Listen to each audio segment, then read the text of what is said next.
today's topic will be on Buddhist festivals. So basically, this is a very interesting area, and I'm just going to highlight on some of the key Buddhist festivals, which range from the month of February right until approximately November timeframe.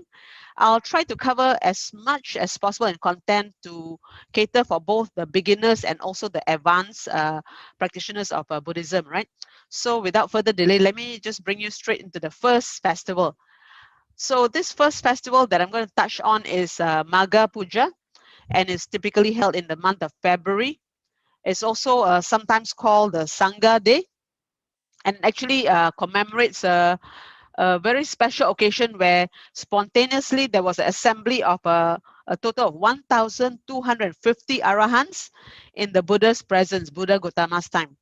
And 1,000 of these monks who had gathered actually had previously achieved awakening upon hearing the Buddha's delivery of the fire sermon. And the remaining 250 of them were actually followers of the elder monks, that is the first and the second chief disciple of the Buddha, that's Venerable Sariputta and Venerable Moggallana. And it's also actually said that after giving the discourse to the Diganaka, which also caused Sariputta to attain arahantship, the Buddha, after sunset, actually had descended from the Giga Kutta and went to the Veluwana monastery, where these 1,250 Arahant monks had gathered with four factors. And in a short while, I'll go through with you what are these four factors or the Chaturanga Sanipata. So to mark this occasion, the Buddha had actually delivered the Ovada Patimokkha Gatha, and a summary of the main points of the Dhamma are actually contained in here, or what we say is the heart of the Dhamma. And the Buddha gave this sharing during this assembly, and after that he sent them out to proclaim the doctrine. Now this Ovada Patimokkha that I'm going to go through with you, the key content is in 3 verses, and these same 3 verses are actually shared by the different Buddhas at the different time frames. All right, you can find these key 3 verses both in the Dhammapada verses 183 to 185, and also the Mahapadana Sutta of Digha Nikaya. All right.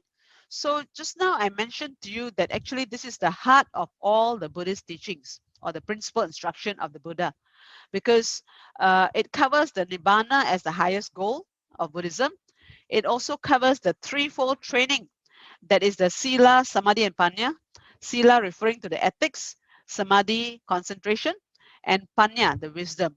And this also encompassing the Noble Eightfold Path.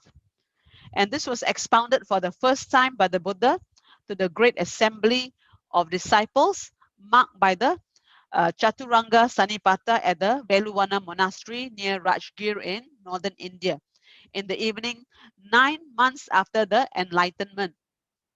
So what are these 4 factors that we keep talking about? Firstly, 1,250 monks actually congregated spontaneously without any plan ahead, and they congregated at the Veluwana monastery where the Lord Buddha was staying at that time. All of these monks actually had been ordained by the Buddha himself through the ordination formula of Ehi Bhikkhu. And thirdly, all of them had actually attained arahantship, in addition to also attaining the 6 kinds of the supernatural knowledge, which is the highest possible achievement for a disciple in Buddhism at that time. And the fourth key factor is the assembly took place actually on a full moon day.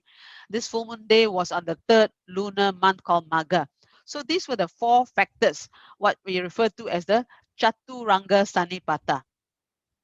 So now let's go straight into what is this Ovada Patimokkha all about. So this Ovada Patimokkha, which is shared by the different Buddhas at different times, is always referring to these 3 key verses. And it always starts with this first verse, which starts with Kanti Paramang Tapo Titika, which means forbearing patience is the most excellent moral practice. Nibbanang Paramang Vadanti Buddha. Buddhas proclaim Nibbana, which is freedom from craving, is supreme. Nahi Pabajito Parupagati. He who injures, kills others, is not one who has gone forth. Samano Hoti Paramang Vihetayanto. One who harms others is not a noble bhikkhu who has extinguished all defilements. So basically, the key point in this first verse is focusing on patience as the most excellent moral practice or ethic. Secondly, focusing on nibbana, which is freedom from craving. Thirdly, if you injure or you kill others, that means you have not gone forth. And fourthly, if you are harming others, you're not a noble bhikkhu who has extinguished all your defilements. Now, the second verse is something that you may have heard before, which is typically referred to as to avoid all evil, cultivate good, cleanse one's minds. And we always say this is the teaching of the Buddhas. And this is also the Dhammapada verse 183. Now, in detail, what it actually refers to is sabba papasa akaranang, not to do anything evil. And you should actually refrain from demeritorious deeds by observing the moral sila. Kusalasa upasampada, to cultivate faultless meritorious deeds pertaining to the four realms, undertaking that is skillful and perform meritorious deeds. So focusing more on cultivating good. And thirdly, purifying your mind, sachita pariyoda panang, by discarding the fivefold hindrances which defile your mind through practice of concentration and insight meditation for both the mundane and supramundane levels, so that you bring about complete purification of your mind through attainment of the arahata phala. So this is actually the teaching of the Buddhas, etang buddhana sasanang. This is the advice given by all the Buddhas. And this is also, you can refer to it in the Dhammapada verse 183. And the third important verse is anupavado anupagato patimokkha cha samvaro, not to accuse others or cause others to accuse. So that means you have to have vocal restraint. Mata nyuta cha batasmim pantang cha sayana sanang, not to ill-treat others or cause others to kill or ill-treat others. So the second one is referring more to bodily constraint, and the first one is the vocal restraint, right? So you need to observe the moral precepts, guard them from being stained or blemished, all right?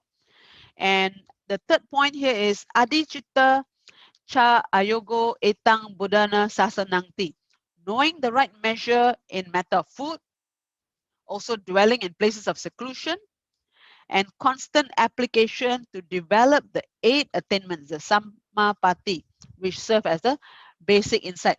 So this is the obligation verses that the Buddha had shared with the congregation of the 1250 Arahants. Now, after he had shared these 3 verses, basically what he had said to them is, I allow you monks to go on a walk for the benefit of many people, for the happiness of many people, out of compassion for the world, for the welfare, the benefit and happiness of gods and men, and make sure that no two of you go in the same direction. And your purpose is to go and teach the Dhamma, which is good in the beginning, good in the middle, good in the end. And make sure you teach it correctly with its meaning, with its proper phrasing. And also explain the spiritual life, which is complete, full, and pure. So don't come up with your own versions.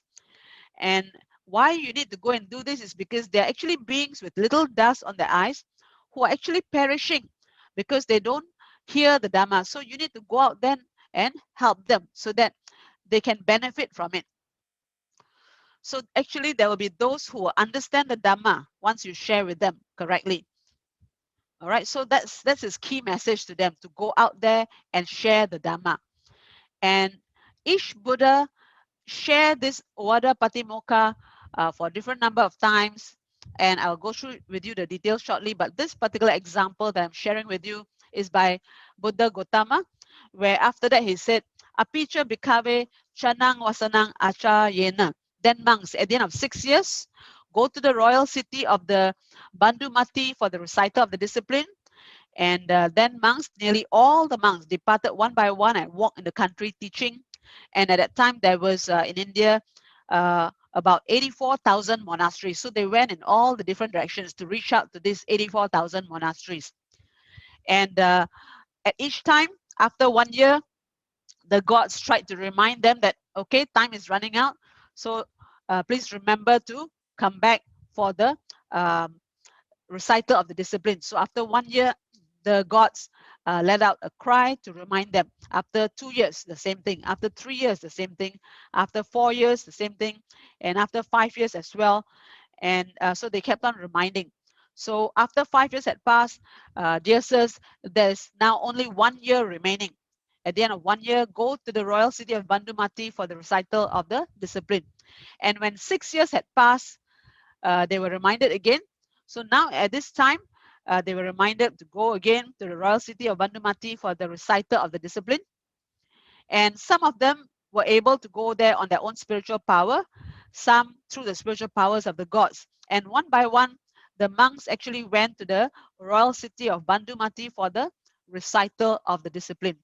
And I'll go through with you why this is 5 years or 6 years or 7 years and so forth shortly, so that you understand a little bit more. But before I go to that point, it's important to take note when we talk about patimokkha, there's actually two forms of patimokkha. Okay, and patimokkha is actually referring to the code of discipline that's laid down by the Buddhas. All right, so that you observe and follow, and then you can be free from danger of falling into the states of woe. So what are the two different forms of patimokkha? One is the Ovada patimokkha that I've just gone through with you, and the other is the Anapanasati. And the Ovada patimokkha is actually taught by the fully self-enlightened Buddhas exclusively, not by anybody else. And it consists of 3 stanzas, the 3 stanzas that I went through with you just now. And every Buddha gave the exhortation only with these 3 stanzas. There's no deviation. However, as regards the occasion and the time intervals when they delivered, now that had differences. So there were some Buddhas that actually delivered this every 7 years because it held good for 7 years. And some every 6 years. For example, Buddha Sikhi and Vesabu taught it every 6 years. Buddhas Kakusana and Konaguna every year. Buddha Kassapa every 6 months because it lasted for 6 months. And Buddhas with longer lifespan recited them all throughout their lifespan. So Buddhas with shorter lifespan actually recited them in the earlier portion of their life, or what we call the Patama Bodhi, which means from the time they started laying down the training rules till they stopped teaching, the reciting the Ovada Patimokkha.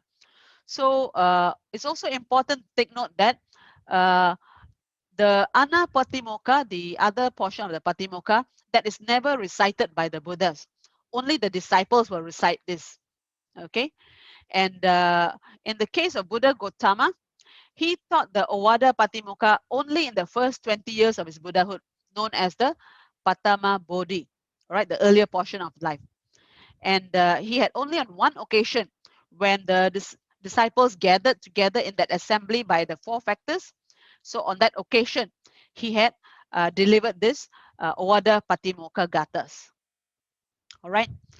And it's important to take note that what this focuses on is basically reminding the monks about the Majjhima Patipada, the middle path, to avoid the extremes, avoid self-mortification, avoid self-indulgence, follow the middle path, the Sila Samadhi Panya, where actually the Sila Samadhi Panya are the grouping for the Noble Eightfold Path, where if you follow according to development, sila should be followed first, or morality should be followed first, and that consists of right speech, right action, right livelihood.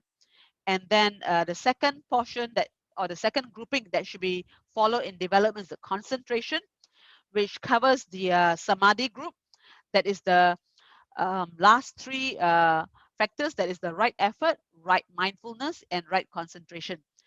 And the third stage for the development is the panya, or the wisdom. So that involves the right understanding and the right thoughts. So that is basically, in a summary, what is so important about the February event, the Magha Puja. Now we go into the Vesak Puja, which is Vesak Day is actually, I believe, for a lot of Buddhists, most Buddhists know about Vesak. But most Buddhists may not know about why we celebrate this in a little bit more detail, right? Some may know that, okay, this is also known as Buddha Day, and it's a tri-sacred day because it signifies the 3 key events of the Buddha: his birth, awakening and the final unbinding of the parinibbana. But a lot of people, we call ourselves Buddhists, but a lot of us may not know. So what is so special? Why Buddha? Why his three key events are so important? All right. So I'll go through in a little bit more detail so that you have a better understanding. But before we go into that, let's take a look at how Buddhists typically celebrate Vesak. So as you know, quite often what happens is the temples are decorated with flowers and other decorations. People go there early, raise the Buddhist flag. Maybe there's some chanting, singing, some offerings. And also, I believe quite common, you will see in the Mahayana temples, you will see that there's a small statue of Buddha in front of an altar in a small basin filled with water, decorated with flowers, and people are allowed to pour water over the statue. So it's a ritual that is being performed, right? The bathing of the Buddha, which symbolizes the cleansing of bad karma. And also another way of looking at it is the reenactment of the events that followed the Buddha's birth. So when the Buddha was born, the devas or the gods and the spirits showered him with sacred waters from the sky. So it's a ritual that is being carried out to signify that.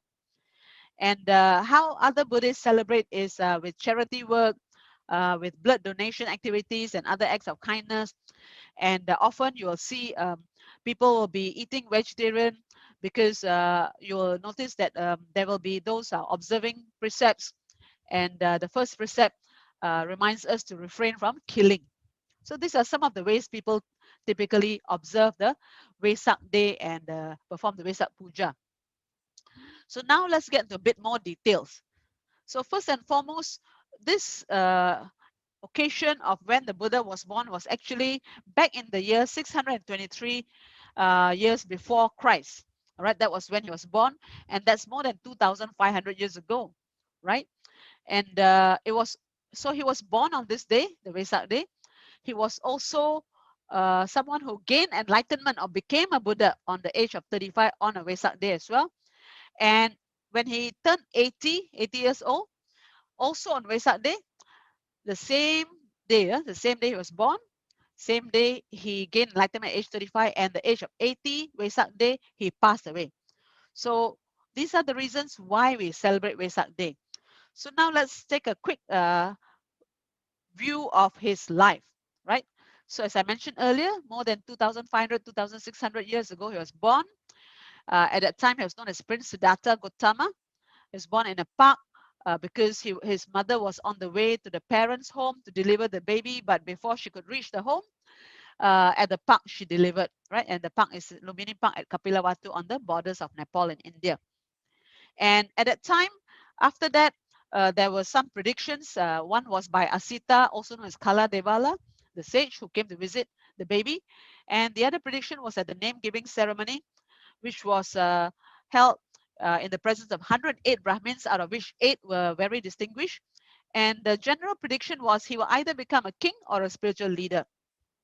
Kondana, the youngest one, however, confidently said he will become a spiritual leader. Now, of course, as parents of a royal family, they want him to become a king. So after hearing this, what did they do? They did not want him to see the commoners' sufferings. So what they did was they surrounded him with all kinds of pleasures, including being surrounded by 500 attractive ladies. And at the same time, he was also given lots of opportunities for sports, where he even won his wife, Princess Yasodhara, in an archery contest at the age of 16. Now, when he turned 29, he had the chance to visit the city, and this is where he witnessed for the first time suffering, because he actually had the chance to go out of the luxurious palace, and he actually saw a sick person for the first time, a decrepit old man for the first time, and a dead body for the first time. And then suddenly he had a reflection that every human being will actually go through sickness, old age, and death. And this cannot be stopped, no matter how much wealth you have, how much success you have. Everyone has to go through this. And the next day, when he went to the city, he encountered a meditator, and in a flash, he realized, now what I want to achieve, the perfection that I want, is not seeking outside, but within the mind itself. So from then on, he made a decision. I need to leave the palace. I need to go search for this answer. So the next day, he told his charioteer Channa, Okay, please send me to this point, and after that, please go back.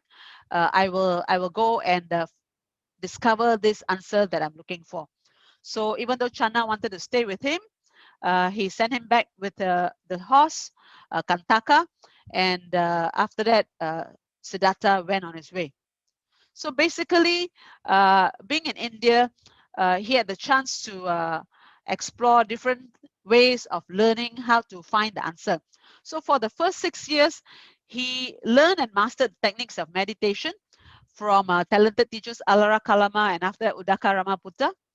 And they showed him his mind's potential, but not the mind itself. And after that, he tried other techniques, for example, penances, which were prevalent in India at that time.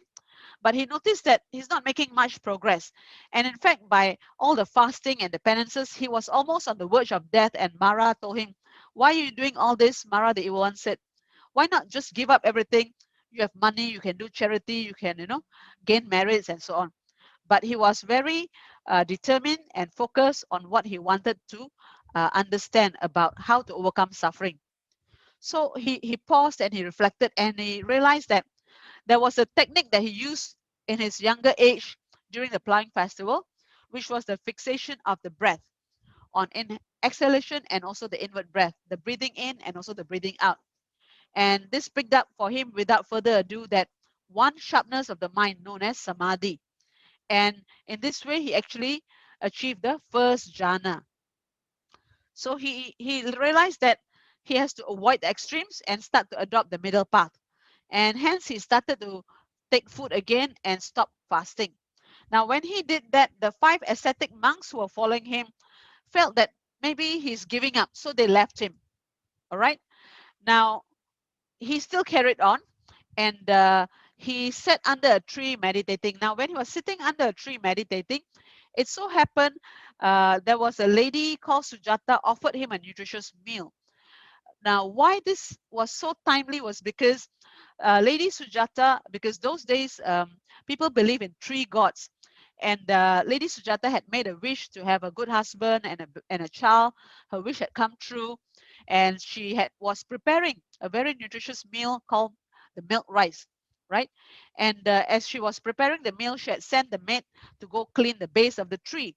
But as the maid was approaching the tree, she saw somebody sitting under the tree and thinking that was a tree god, quickly went back and told Lady Sujata that, the tree god is there. So Lady Sujata was very happy, even rewarded the maid.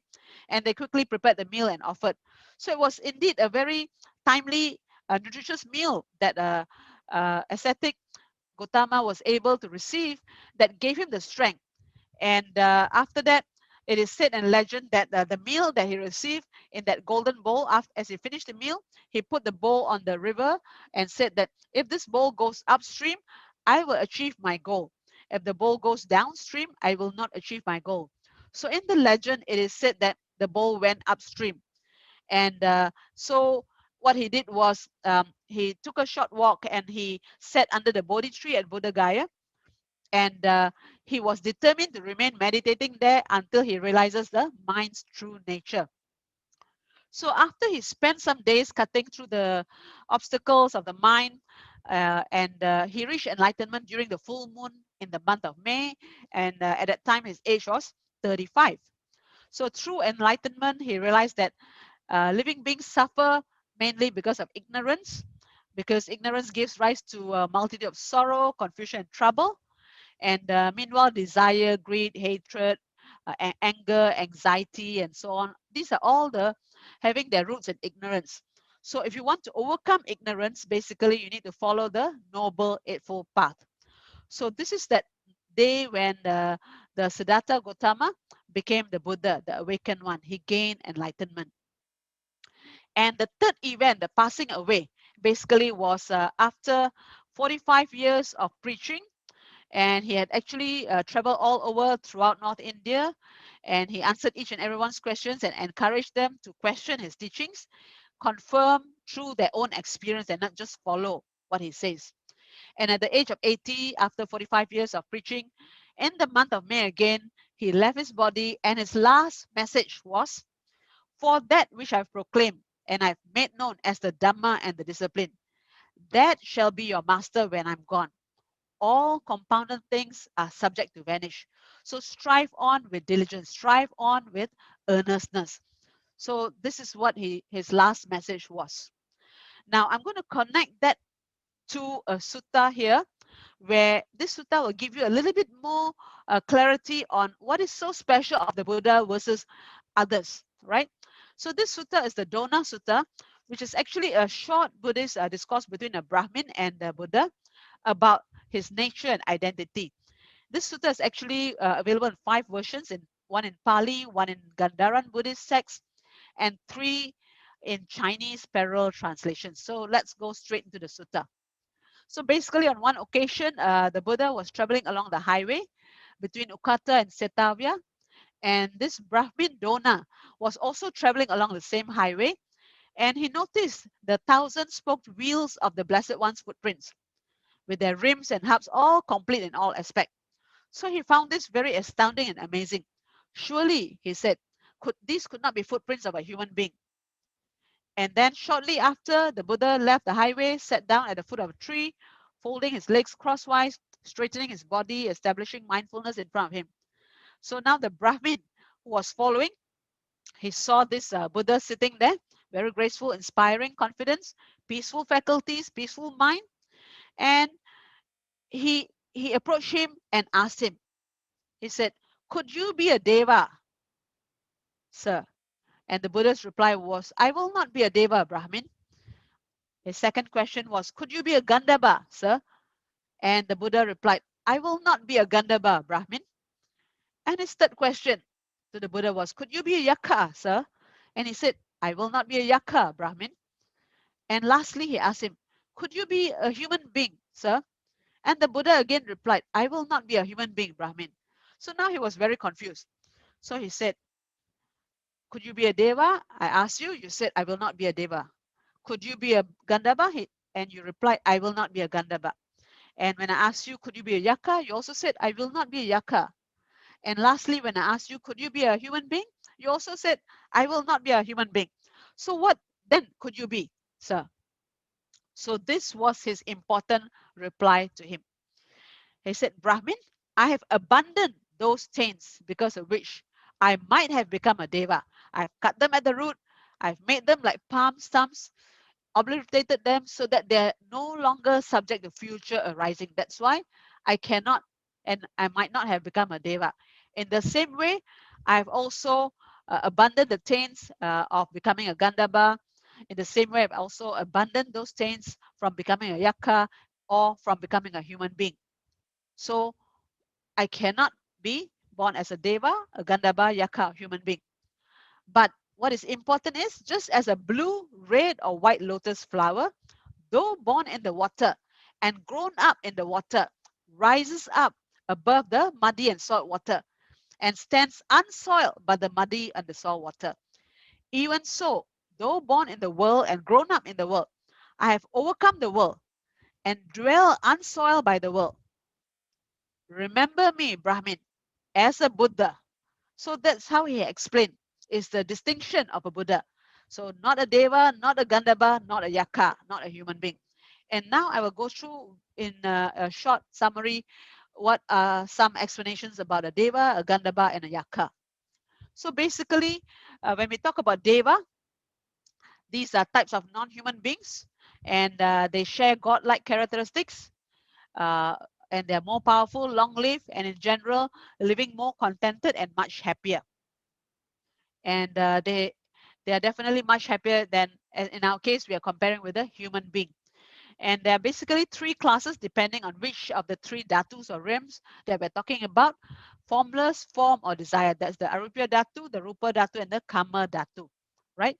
So basically, a deva is actually endowed with a much subtler and more refined sensuous perceptive faculties than the human.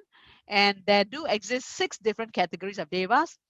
The individuals that pertain to the lower category can expect to live up to 9 millions of years, and the ones pertaining to the loftiest way, they can live up to 9,216,000,000 years. So they have very, very long lifespan.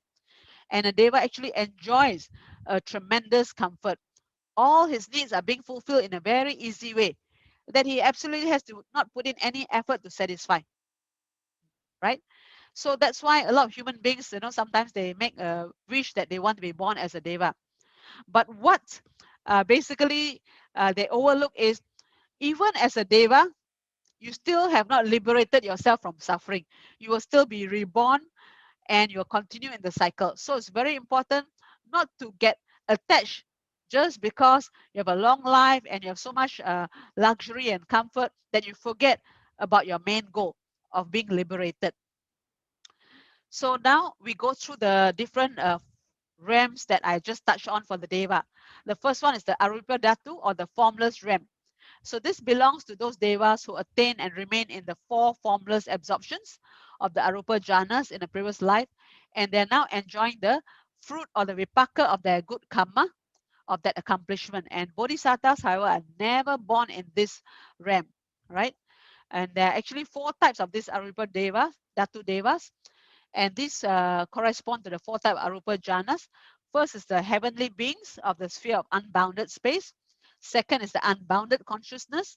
Third is of nothingness. And fourth is neither perception nor non-perception. So this is gives you some perspective of Deva, though this topic I will not go through in too much detail, but I'll give you enough to make you curious to want to know more. Okay. And at the same time, to give you a perspective of what the Buddha is in relation to Devas, Gandhabas, Yakas, and so on. The second realm that we talk about under the Devas is the Rupa Dhatu, right? So this is where the inhabitants all have a location. They have bodies of a sort, and those bodies are composed of a subtle substance, which is actually itself invisible to the inhabitants of the desire realm.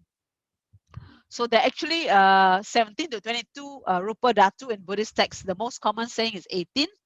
And like the formless realm, the dwellers in this Rupa Dhatu have minds corresponding to the jhanas.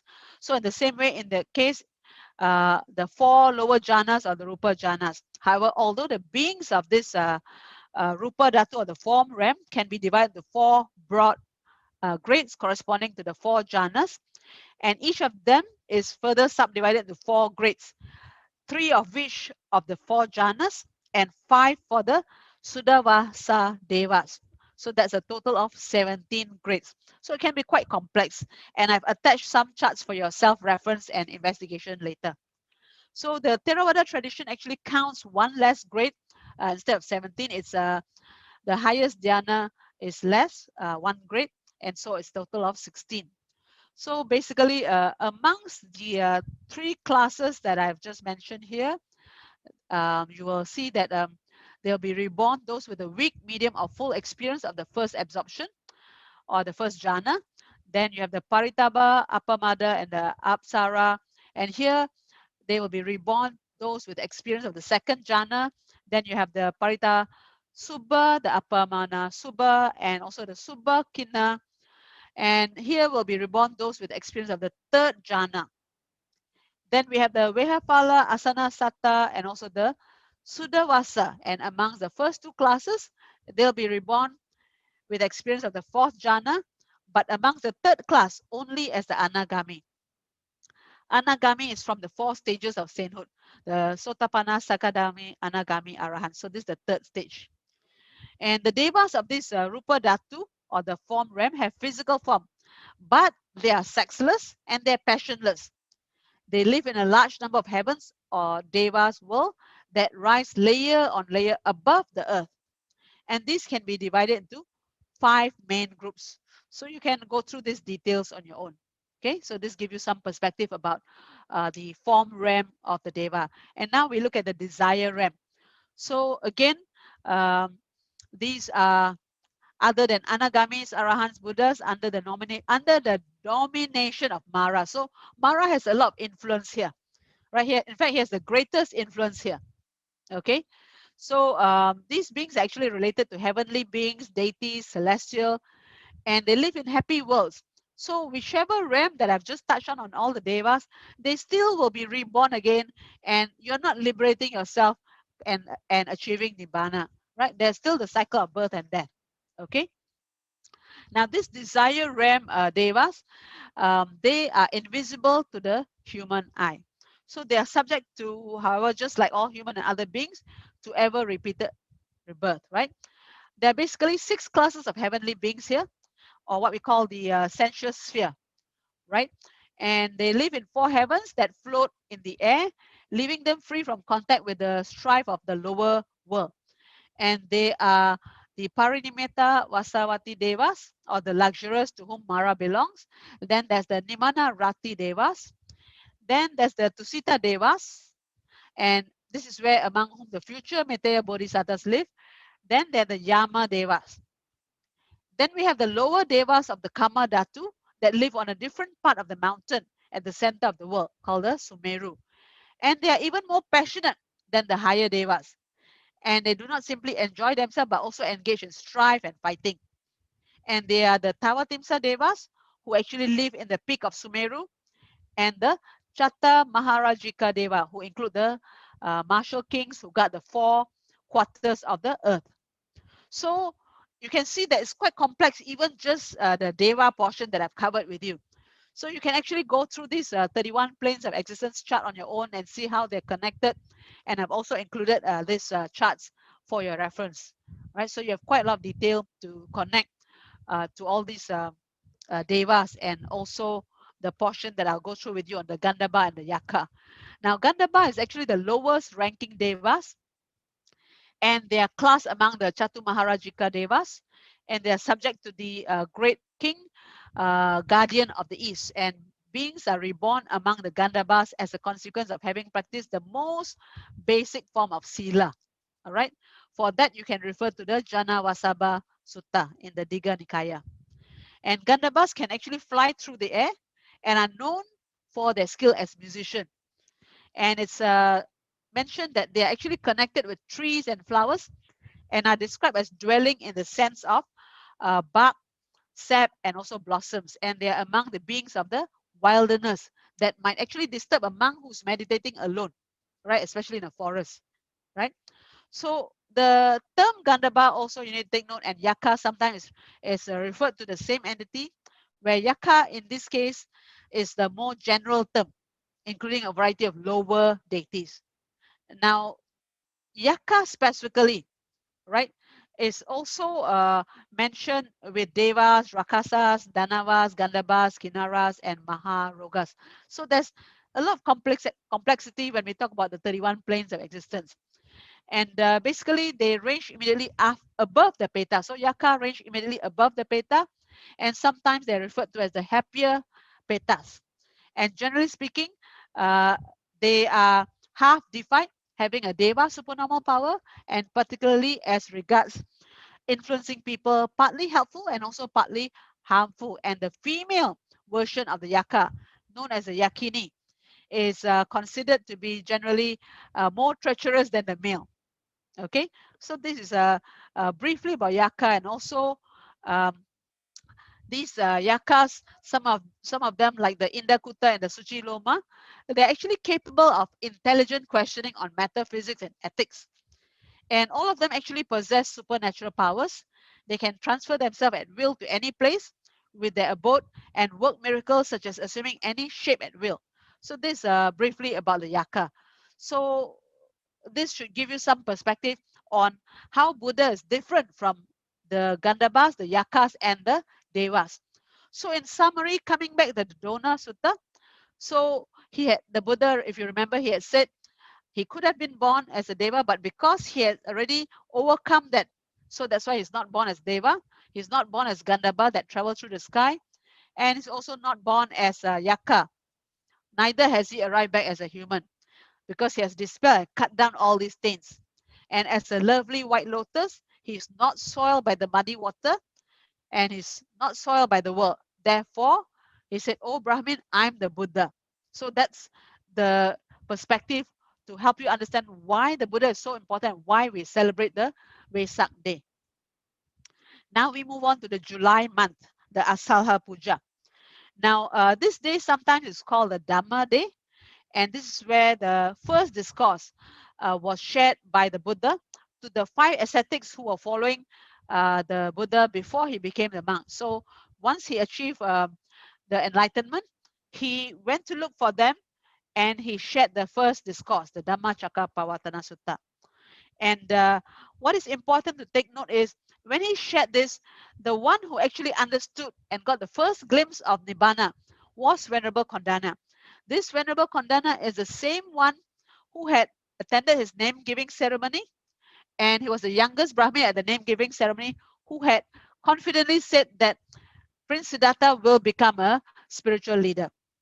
And this is the same Venerable Kondana who is now with the other four monks, who is now seeing the first glimpse of Nibbana upon hearing the first discourse.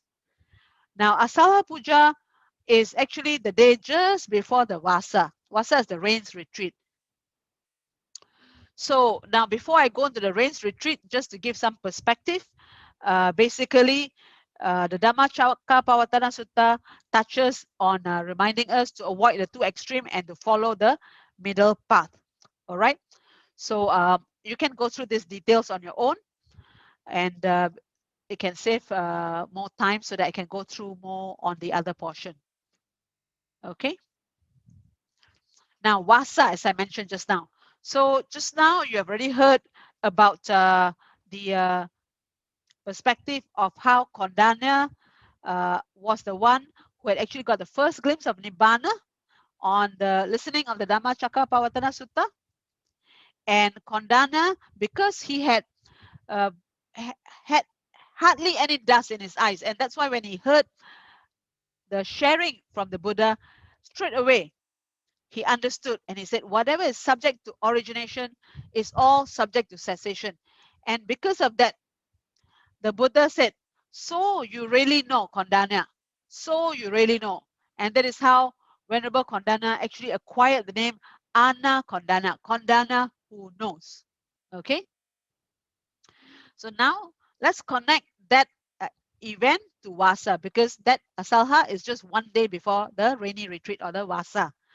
Now, Vassa is actually a 3-month retreat, rains retreat, that is instituted by the Buddha himself and was made obligatory for all the fully ordained bhikkhus. And the details are actually mentioned in the Mahavagga of the Vinaya Pitaka, the 3rd and 4th chapter. And the retreat extends over a period corresponding to the North Indian rainy season, because the Buddha was born in India, in northern part of India.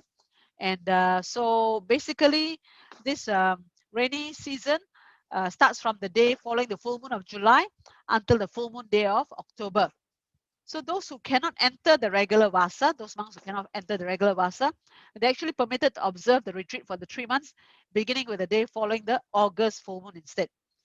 And during the Vassa, the monks are expected to dwell permanently, stay permanently in the temple and suspend all traveling.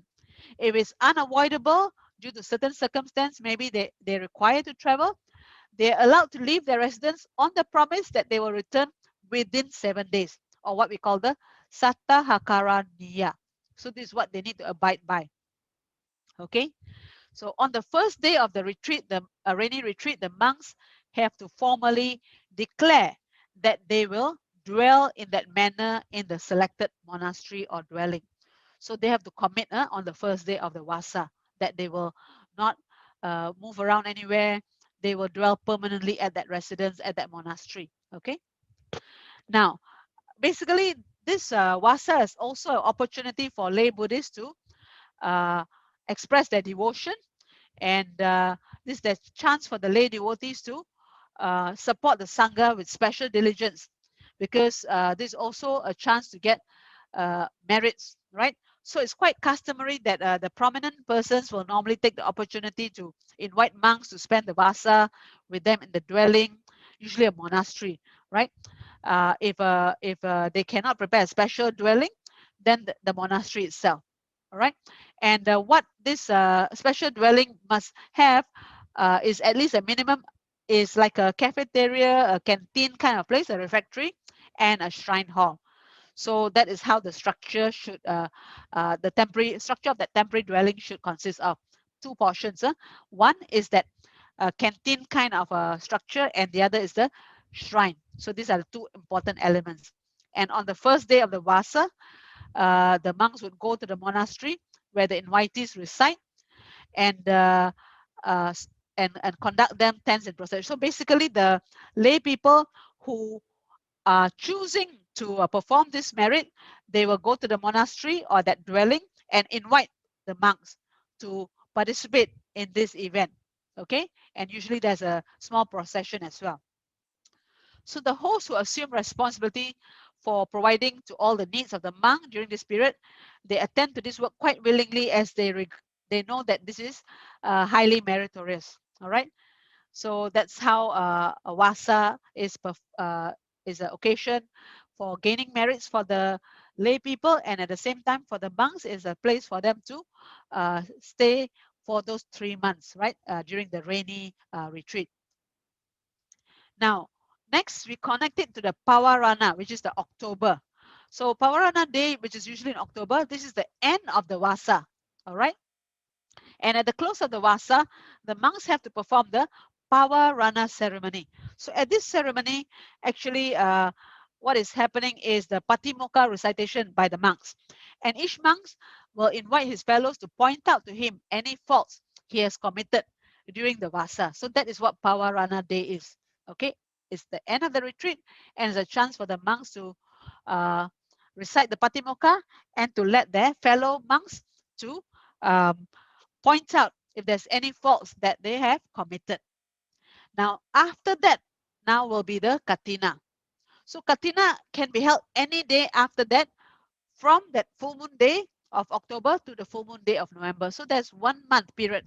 So different temples will usually choose different days so that they don't conflict with each other. Okay, so that's how the Kathina is held. And basically, the main event of this ceremony is where the offering of a special robe is done, or what we call the Kathina Chivara. So this is offered to the Sangha, and there's just one main robe, the Kathina Chivara, that's offered to the Sangha, who in turn will present it to one monk who has observed the retreat. So the lay people traditional will actually offer unsewn cloth to the monks before offering takes place, and the robe is generally taken around the temple, and in the early hours in the morning, there's a procession. And once the robe is given to the Sangha, certain monks are selected to do the cutting, sewing, and the dyeing of the robe, all in a single day. And the public will contribute uh, towards the cost of the robe, right?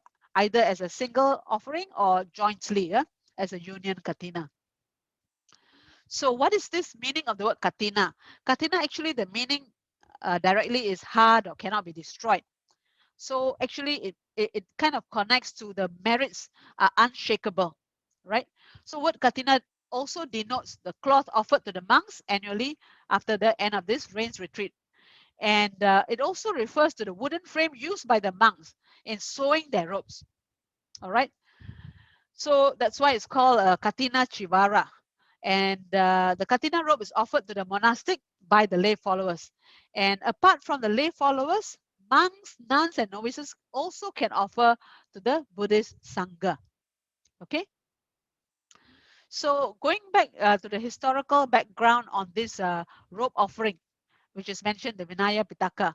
So while the Buddha was actually dwelling at the Jetavana Vihara in Savatthi, a group of 30 monks actually wanted to travel from the Pava city to the Savatthi city to see the Buddha and pay their respects. But because of the rainy season, they had started, so they couldn't actually proceed. So they had to stay back at the city of Saketa. Now, when the rainy season was over, they went to see the Buddha. And when they arrived, they were dressed in damp robes and in poor condition. So the Buddha realized that they needed extra robes. And after the rains retreat, so he said, Anujanami bikawe wasang, utang bikunang katinang ataritung. O monks, I enjoin you to accept a special robe, the Kathina robe, for those who have successfully observed the rain retreat. So that is how it first started, right? So that's how the Kathina robe offering came about, and it requires the presence of both monks and lay devotees for the ceremony. Before that, monks actually used to wear sewn pieces of cloth collected from different sources such as cemeteries, streets, rubbish heaps, and so on. And to rectify this, the Buddha granted permission to celebrate Kathina ceremony with the following rules. Only those who have successfully completed the rain retreat can accept the Kathina robe. And the period of the offering is only 1 month, from the full moon of October to the full moon of November. And when the Kathina robe is offered to the Buddhist monks by lay followers, a group of monks, not less than 4, will officially hand over to a selected monk, performing some Buddhist rituals, activities of the Vinaya rules. And once the monk who accept the Kathina robes, that monk actually enjoys 5 privileges. From the date of the ceremony, he is free to go to a meal invitation without having informed another monk. And usually monks use a full set of 3 robes, but he can go without taking full set of robes according to specific period of time without committing any fault. He can also enjoy a group meal with 4 or 5 monks. He can use as many robes as he likes for that certain period of time. And finally, he can receive other robes offered to the Buddhist Sangha during the period of rainy season and on the occasion of Kathina ceremony. So these are the privileges this particular monk will benefit from this accepting of the Kathina robe. Now, the Buddha himself stated the significance of the offering Kathina robe in the Vinaya Pitaka, right? And he mentioned that this is a very skillful deed. And actually, there are a lot of examples. I'm just sharing one example here in a previous life where the Venerable Nagita Thera offered the Kathina robe to the Sangha. And as a result, he enjoyed divine pleasures and reigned as the king of heaven for many eons. He also never suffered in the unpleasant plains. And in his last birth, he became an arahant during the Buddha's era. So that's how good and how strong these merits are from offering the Kathina robe. Okay, and the last event I want to touch on very quickly is the Anapanasati day. Now, this is the end of the one rains retreat. So 1 month after that, right? So after the full moon day of October, now we come to the full moon day of November. And the Buddha, at one time, at the end of one of that rains retreat, the Buddha was so pleased with the progress of the assembly of monks, he decided to extend their retreat for 1 more month. So instead of 3 months, he said, now, okay, for this particular retreat, I want you to extend to the 4th month. And during that retreat, he actually shared the instructions on mindfulness breathing. So those of you who are meditators and you know Anapanasati meditation, you will be able to relate to the content in here.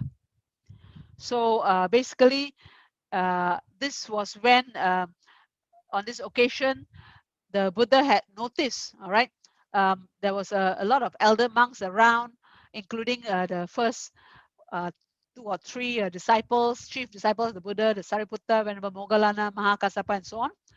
All these elder disciples were there. Even Venerable Ananda was there, the treasurer of the Dhamma. And he noticed that each of the elder monks was teaching either 10 monks, 20 monks, 30 monks, 40 monks, and so on. And he noticed that whoever they were teaching, the outcome was outstanding and they attained continual excellence. And that is why he had asked them to extend their Vassa for 1 more month to 4 months. And that is when he took the opportunity to share the Anapanasati Sutta. Okay? Because he was very contented with their practice. And that's why he said, I will remain here at Savatthi for another month. Okay? And so he also highlighted monks. This assembly is free from idle chatter, devoid of idle chatter, and is established on pure hardwood. Such is this community of monks, such is this assembly. The sort of assembly that is worthy of gifts, worthy of hospitality, worthy of offering, worthy of respect, and incomparable field of merits for the world. So he was so pleased. And he said, this kind of assembly to which a small gift, when given, becomes great. And a great gift, when given, will become greater. So he was very pleased and he shared the Anapanasati Sutta to them. All right. And basically, when he shared to the monks who remained devoted to the mindfulness of in and out breathing, so he talked about the developing and pursuing this in and out breathing, which is of great fruit and great benefit in bringing to the 4 frames of reference to their culmination, and also the 7 factors for awakening to their culmination. and also linking to the clear knowing and release to their culmination. So this is all about Anapanasati meditation. So if you want to get more clarity about Anapanasati meditation, he had actually covered in quite detail here.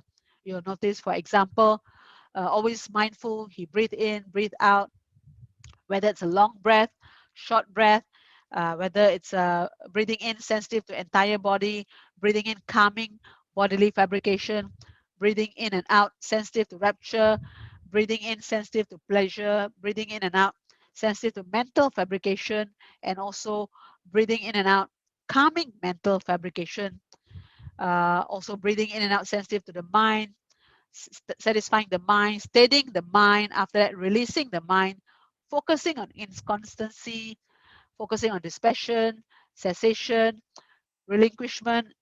So that is the fundamental of breathing in and out, so as to get the great fruit of this uh, method of meditation. Then to connect to the four frames of reference, that is to make sure that you breathe in and out, whether it's long breath, short breath, right? And so on. Sensitive to the entire body. And then secondly, sensitive to pleasure. All right. And then thirdly, um, there's mindfulness in and out, sensitive to the mind. And fourthly, focusing on inconstancy. So that is the four frames of reference. You can read the details on your own. I put in all the details there. Okay. And the third portion is linking that to the 7 factors for awakening. All right. So the first factor is mindfulness as a factor. Second is analysis of qualities as a factor. Third is persistence as a factor. Fourth is rapture as a factor. And fifth is serenity as a factor. Sixth is concentration as a factor. And seventh is equanimity as a factor. So that's how you connect in the Anapanasati Sutta, right? So basically, this is the connection of the 7 factors and also the 4 frames that I touched on just now. And to develop the analysis of qualities as a factor of awakening, persistence, rapture, serenity, concentration, equanimity, seclusion. All right. And this is how the 7 factors are developed and pursued so as to bring clear knowledge and realization to the culmination. So this you can only understand a little bit better as you practice. But I've given you some theory so you see some of that connection of the festivals with the practice. So basically, in summary, you will notice that all the festivals I've gone through with you, actually, if you check through, you will notice that they're all connected to full moon or Uposatha days. And Uposatha days are times of renewed dedication of our Dhamma practice, right? And for monastic, basically, it's time for them to perform intensive reflection and meditation. And for lay people, usually we observe 8 precepts as a support for our meditation practice, as a way to re-energize our commitment. So this is done usually on new moon and full moon days. And all those festivals I've touched on coincide with new moon or full moon days. And when we practice this, what we usually do also is to recollect on the virtues of the Buddha. And as you recollect on the virtues of the Buddha, it will help you to calm down and joy will arise. And your defilements of your mind will be abundant. Okay. And secondly, what we usually will do is recollect the virtues of the Dhamma, right? And as we recollect the virtues of the Dhamma, our mind will also be calm and our joy will arise and the defilements of our mind will be abundant. Thirdly, we will also recollect the virtues of the Sangha, right? Again, by doing so, our mind will calm, joy arises, and the defilements in our mind will be abundant. So it helps us in our practice. And after that, we then recollect our own virtues. So it's important if you have been doing a lot of meritorious deeds, good karma. This is a time that you will recollect all those virtues that you've done, right? Maybe you've done some dana, you have observed precepts, you've done some good deeds. So this is a time that you can recollect all those virtues. And by doing so, your mind will be calm, joy will arise, and the defilements of your mind will be abundant. And after that, you can also recollect the devas. So I've given you some details about devas, so you can also recollect about devas as well. And then you can make your expression accordingly as we go along, right? So as you recollect the deva, your mind will be calm, joy will arise, and the defilements of your mind are abundant. So it's all interconnected. The Anapanasati, the meditation practice, and the Uposatha and the festivals. All these are interconnected. All right. And after that, finally, reflecting of the 8 precepts. Right. So basically, what are the 8 precepts? Abandoning taking life, right? Abandoning taking what is not given, right? Also abandoning uncelibacy. So you have to live a celibate life, refrain from sexual acts, and then also abandoning from telling lies, false speech, and also abandoning from fermented and distilled liquors that cause heedlessness, and also living on one meal a day. So usually after the lunch or the noon meal, we don't take any more food, right? And also abstaining from dancing, singing music, watching unseemly shows, and avoiding all those perfumes, cosmetics, anything that beautify ourselves. And also, lastly, abandoning high and imposing seats or luxurious seats, right?